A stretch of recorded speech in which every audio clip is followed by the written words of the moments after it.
Në Vlorë do të nisë shumë shpejt rehabilitimi i segmenteve rrugore. Ajken Hoxha, inxhinieri i aseteve në Bashkinë e Vlorës, tregon se do të jenë 32 segmente rrugore, të cilat do të rehabilitohen brenda nisjes së sezonit turistik. Gjatë një interviste për Blu Televizion, inxhinieri Hoxha tregon se këto rrugë do të kalohen dhe në Këshillin Bashkiak për miratim, e më pas do të nisë puna në teren.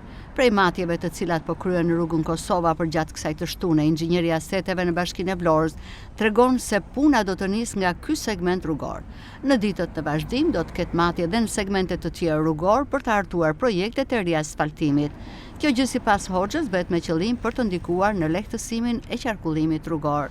Është një projekt i cili do të futet në buxhetin e bashkisë, është parashikuar për të bërë riasfaltimi i rrugës Kosova i të dy akseve të saj, si në vajtje dhe në ardhje. Ndryshime të tilla nuk do ketë, bëhet fjalë vetëm për riasfaltimin e rrugës. Do të jetë një shtresë e re asfalti, që të mundsoj kalimin sa më të lehtë të automjeteve. Në mars do kalojnë në buxhetin e bashkisë, punimet pritet të fillojnë në muajin prill ose në maj. Janë 32 rrugë të parashikuara në të gjithë Vlorën. Janë në buxhet për riasfaltim nga Bashkia e Vlorës. Në të njëjtën periudhë, në periudhën e prillit, prill-maj. Çdo rrugë jo, vetëm këto të 32 që janë të parashikuara në buxhet. Këto po.